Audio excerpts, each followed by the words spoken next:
Bonjour à toutes et à tous. Cette vidéo est consacrée à la fonction de deux mini commutateurs inverseurs de polarité à commande radio et aussi à la fonction d'un mini relais électromécanique à commande radio.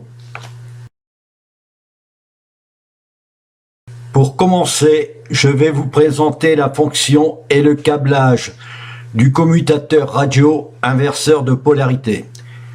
C'est un modèle très simple à câbler et à utiliser. Il comprend un émetteur radio avec bouton de commande et un récepteur de déclenchement. Le récepteur est un interrupteur radio qui sert à ouvrir un courant continu et à inverser sa polarité par l'action des boutons de commande. Ce mini commutateur récepteur est à utiliser pour des petits montages. Il est donné pour des tensions allant de 4 à 18 volts courant continu, puissance 3 ampères. En somme, c'est un relais statique inverseur de polarité. Le récepteur a la particularité de posséder un bouton de configuration pour choisir les différentes fonctions des boutons poussoirs de l'émetteur radio, soit pour une configuration pour des boutons à action momentanée, soit à bascule ou à verrouillage. Le mode de programmation des boutons est dans la description de la vidéo. Essai du récepteur câblé à un moteur. Sa rotation inversée dans un sens comme dans l'autre est commandée par radio. J'ai configuré les boutons poussoirs de la commande radio en un interrupteur à verrouillage pour la marche avant et arrière du moteur. J'ai choisi le bouton A pour la marche avant et l'arrêt du moteur et le bouton C pour la marche arrière et l'arrêt du moteur. Je peux aussi me servir du bouton B pour l'arrêt du moteur.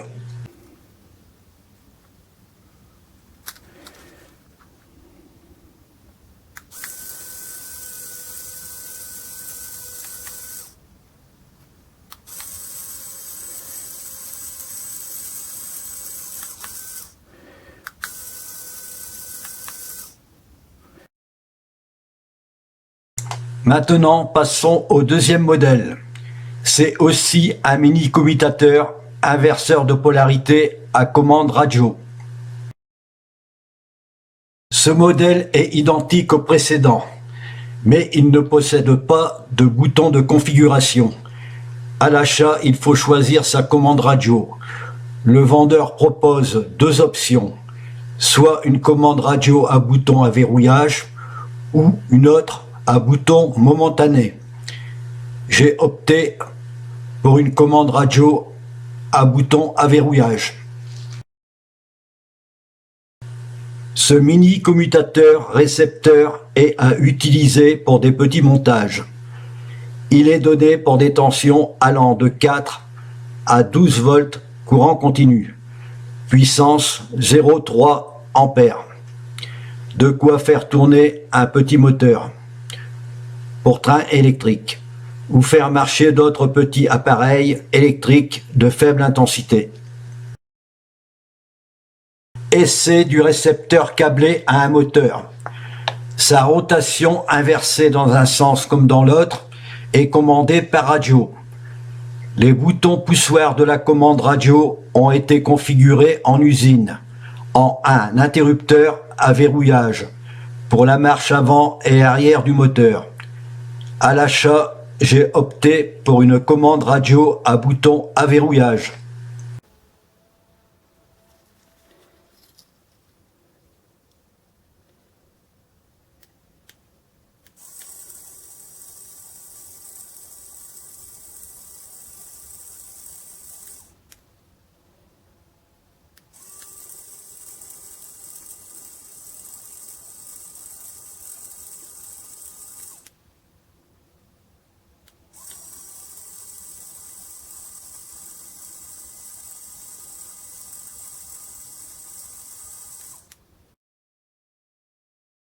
Contrairement aux deux mini-commutateurs inverseurs de polarité à commande radio, celui-ci est un commutateur à relais électromécanique à commande radio de la marque Century Yoke. C'est le relais du récepteur commandé à distance qui fait fonction d'interrupteur marche-arrêt. Ce mini-récepteur commutateur, par sa petite dimension, est à utiliser pour des petits montages. Il a été pré-câblé avec des fils de couleur.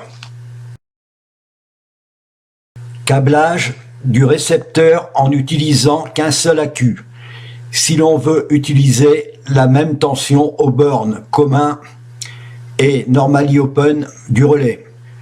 On remarque que la borne normally closed n'a pas été câblée par le fabricant. Câblage du récepteur en utilisant deux accus, c'est-à-dire deux tensions différentes. Dans certains montages, il est parfois nécessaire d'utiliser deux sources électriques séparées. Une source pour alimenter le récepteur et une autre source pour mettre sous tension une charge électrique déclenchée par le relais. Câblage du récepteur alimenté sous une tension de 5 volts courant continu et fonction de la commande radio pré-réglée. Le bouton A pour déclencher le relais et le bouton B pour l'arrêter.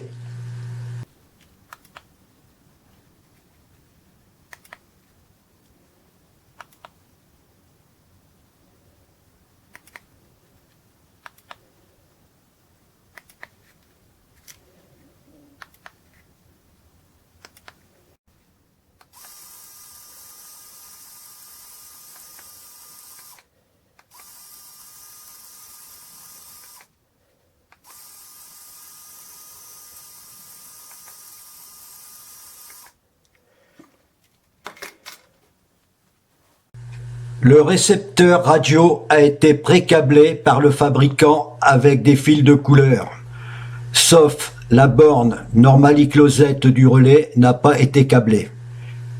Mais pour une utilisation personnalisée, j'ai ajouté un fil vert sur la borne normally closed du relais.